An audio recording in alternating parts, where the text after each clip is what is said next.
अगर आप अपने जीवन में यशस्वी होना चाहते हो, सक्सेसफुल होना चाहते हो, तो मेहनत करनी पड़ती है, दृढ़ता के साथ जीना पड़ता है, डिटर्मिनेशन के साथ जीना होता है, पेशेंस रखना होता है। और इन सब का पालन करने के बाद भी कई बार ऐसी चुनौतियां आती हैं जिससे हमें मुंह की खानी पड़ती है, हम गिर जाते हैं, निराश हो जाते हैं, या यूं कहो कि हार जाते हैं। सक्सेस का, यश का सबसे बड़ा शत्रु है निराशा।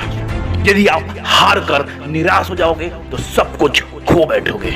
आज के बाद जीवन में जब कभी भी आप निराश हो जाओ ना, तो माँ जिराफ को याद कर लेना। बच्चे को जन्म देते हुए माता जिराफ बहुत ऊंची होती है, तो बच्चा जमीन पर काफी जोर से गिरता है। गिरने के बाद अभी वो सोचता ही है कि मैं कहाँ आ गया, सुध बुध संभाल ही रहा होता है कि माता जिराफ उसके ऊपर आके खड़ी हो जाती है और उसको जोर का लात मारती है। उड़ते हुए बच्चा कहीं दूर जाके गिर जाता है और अपनी शुद्ध बुद्ध दोबारा इकट्ठा करने की कोशिश करता है और मन ही मन सोचता है, अभी अभी तो पैदा हुआ हूँ, अभी कौन मारने लगा मुझे। तब तक माता जिराफ फिर से उसके सामने आके खड़ी हो जाती है और फिर से एक जोर का लात उसको मारती है। बच्चा समझ जाता है कि अगर मैं कुछ न करूँ ना तो ऐसे ही लात खानी पड़ेगी। अपने बड़े ही कमजोर पैरों पर खड़े होने का प्रयत्न करता है वो जिराफ का बच्चा, ताकि दोबारा लात न खानी पड़े। तब तक माँ फिर से वहां आ जाती है और दोबारा जोर का लात मारती है। इस बार फिर बच्चा दूर जाके गिरता है और समझ जाता है कि अगर मैं अपने पैरों पर खड़ा ना हूं और खड़े होके भागू नहीं तो ऐसे ही लात खाती रहनी पड़ेगी।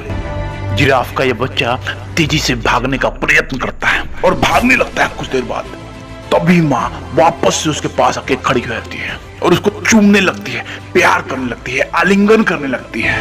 माता जिराफ को पता है कि जंगल में बहुत सारे खूंखार पशु हैं, शेर है, भेड़िया है, लोमड़ी है, जो नवजात पशु का मांस बहुत ज्यादा पसंद करते हैं। और माँ जिराफ तो हर पल अपने बच्चे के साथ नहीं रह सकती, तो जब वो बाहर चली जाएगी तो इस बच्चे की रक्षा कौन करेगा।